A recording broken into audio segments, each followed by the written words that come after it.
Good afternoon, I'm Cadet Valenzuela and this is my discussion on sexual transmitted disease infection of maritime industry.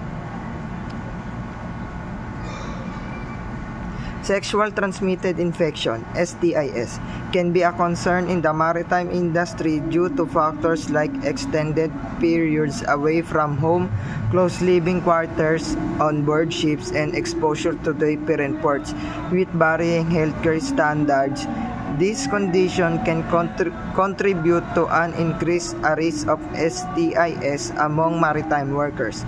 Employers often implement education programs, provide access to preventive measures, and offer healthcare resources to address and minimize the risk of STIs among their employees in the maritime sector.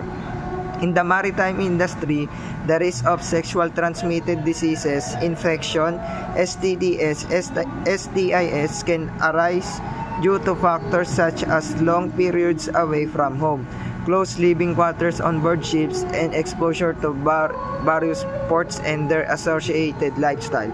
Workers may engage in risky behaviors due to stress isolation, or lack of access to healthcare resources, increasing the likelihood of contracting STDs, STIs.